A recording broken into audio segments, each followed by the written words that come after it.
sivil toplumu depolitize bir okumayla ele alanlar var. Yani daha apolitik bir alan gibi okuyanlar var. Dolayısıyla da hani neredeyse siyasetsizleşme ya da işte siyasetten uzak durma, siyasetin dışında durarak sorunları çözmeye çalışma gibi kimi tarifler yapılıyor.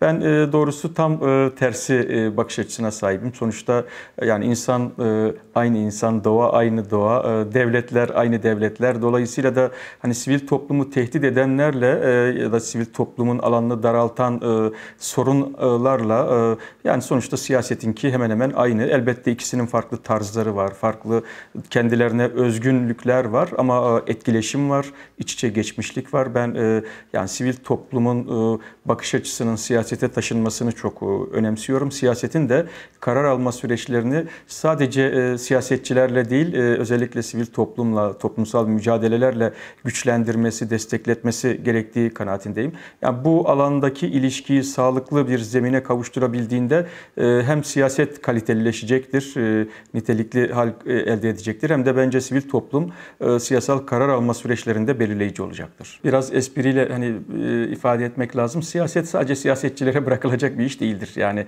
siyaset bırakılmayacak kadar sadece siyasetçilere, sadece siyaseti meslek edinenlere bırakılmayacak kadar ciddi bir iştir.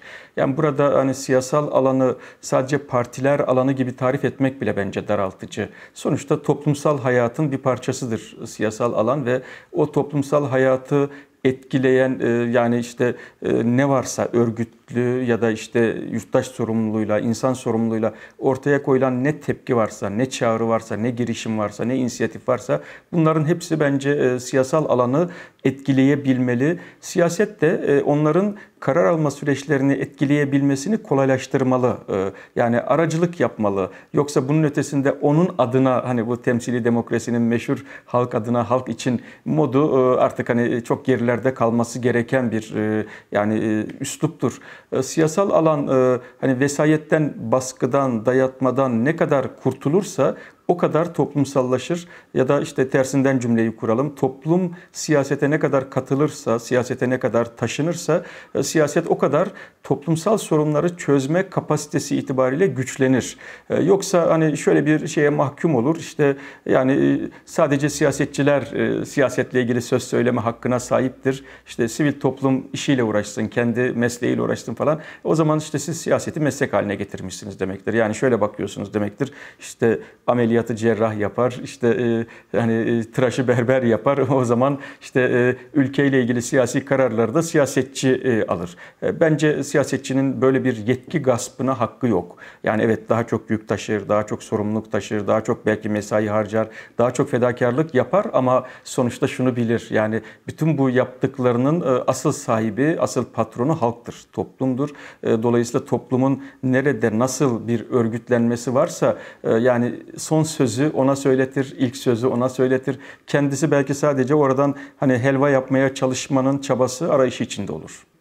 Şimdi tabii bir kere hani bizim sorunlarımızın ne kadarı bizden kaynaklı, yani iç dinamiklerden kaynaklı, ne kadar küresel ölçekli, yani işte dışarıdan kaynaklı sorunlar. Yani ekonomiye baktığınızda da bunun analizini yapabilirsiniz. Böyle çok rakamsal oranlar veremeseniz bile işte dış politikaya baktığınızda, işte demokrasi ihtiyacıyla güvenlik politikaları arasındaki ilişkiye baktığınızda, yani ya da işte yoksulluk ne kadar hani bizim ekonomi politikalarımızdan kaynaklı, ne kadar küresel ölçekli adaletsizlikten kaynaklı.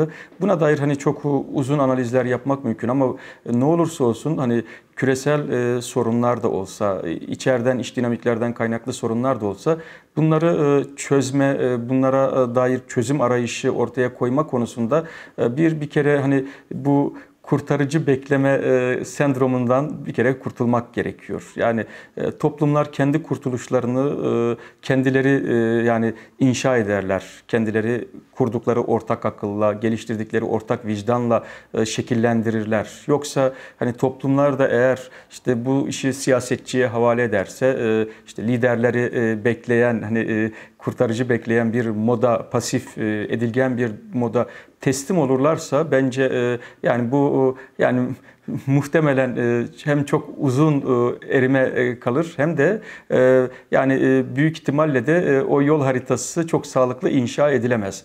Ya partiler hani toplumu fanatize ettiğinde, kamplaştırdığında evet kendi hani en yakın çevrelerini belki hani bir biçimde kendi arkalarında kenetlemiş oluyorlar. Bu siyasette kolay bir yöntem, hızlı bir yöntem ama bunun çok ciddi tahribatı var. Hem toplumsal alanı parçalama açısından tahribatı var hem de geçişkenlikleri engelleyen, dönüşümü, değişimi zorlaştıran ve mevcut kalıpları statikoculaştıran bir boyutu var. Ben en çok buna ihtiyaç olduğu kanaatindeyim. Yani siyaset güven duygusu üzerine kurulursa umut olabilecek, alternatif olabilecek arayışlar gerçekleşir ki insanlık zaten hani bu anlamda yani sürekli bir arayış içerisinde olmalıdır. Bir hani hazır reçete var, işte bizi bu kurtaracak. Bu hangi yüzyıldan, hangi coğrafyadan gelmiş olursa olsun bence yetmez. Çünkü yani hayat devam ediyor. Hayat dinamik ve toplumsal sorunlar dinamikken siz dogmatik reçeteler sunamazsınız. Hazır reçetelerle hani topluma işte bir kurtuluş vaat edemezsiniz. Bu anlamda çözüm birlikte aranacak bir şey. Yani reçete birlikte yazılacak bir şey. Belki bu tarzla, bu üslupla siyasete yaklaşmak lazım. Siyasetçi bu anlamda belki bir boyutuyla hani daha mütevazi, daha öğrenmeye açık ama bir boyutuyla da şüphesiz yani fedakarlık, adanmışlık, çürüme ve yozlaşmadan uzak durma, kariyerizmden uzak durma konusunda da belki daha iddialı olmak zorunda. Buradan demokrasi biraz hani Türkiye'de yani nostalji gibi hani ele alınıyor. Biraz romantik, anarşist bir şey gibi ele alınıyor. İşte yani en azından göndermeler şöyle yapılıyor. İşte eski Yunan'daki şehir devletlerinde işte küçük nüfus ve işte bir şehirden ibaret karar alma sürecinde doğrudan demokrasi olabilir. Ama işte artık ulus devletler var, işte milyonlarca insan var. Bunlarla nasıl doğrudan demokrasi olacak gibi bir tavır var. Ya ben çok öyle bakmıyorum. Hani elbette ki siz makro kararları, daha üst kararları hani belki hızlı kolay alamayabilirsiniz doğrudan demokrasi mekanizmalarıyla ama tersine kolaylaştırıcı örnekler de var. Eski Yunan'dan bugüne yani iletişim araçları işte yani çok sıkça verdiğim bir örnek. Ya bankamatikten para çekerken size soruyor, bir şey soruyor. Yani ev almak ister misiniz diyor, kredi almak ister misiniz diyor. Şimdi soru sormanın ve cevabını almanın bu kadar kolay iletişim araçlarına sahip olduğu bir dünyada eğer gerçekten halk ne diyor, toplum ne istiyorun cevabını arıyorsanız pekala onun görüşlerine başvurabilirsiniz. Ama demokrasiyi şöyle görüyorsanız yani beni bir kere seçti, yetkiyi bana bir kere verdi. Bundan sonra da ben canımın istediğini yaparım. Hani yine sandık seçim geldiğinde de yani o beni bir daha yetkilendirir ya da yetkilendirmezse ben onun bir şekilde kandırıp bir daha yetkiyi elinden almanın yolunu bulurum. Şimdi demokrasiyi böyle bir illüzyon sanatına çevirirseniz, toplumu kandırma sanatına çevirirseniz yani o zaman faturası, bedeli son derece ağır olur. Ben onun için hani doğrudan demokrasi mekanizmalarının hem yerellerde hem yani belki yani mümkün olduğu kadar hani ortak payda zeminlerinde, platformlarında hayata geçirilmesi gerektiği kanaatindeyim. Yani bu bir mahalle inisiyatifi olabilir, bu bir ilçe, bir il düzeyinde olabileceği gibi yani daha işte seçimden seçime havale edilmeyen görüş alma mekanizmalarıyla da olabilir. Çok pratik yöntemler olabilir. Yani burada alternatif siyasetten hani kastımız tabii ki böyle çok hani sınırlandırılmış, çerçevesi çizilmiş bir şey değil. Alternatif siyaset bir arayış.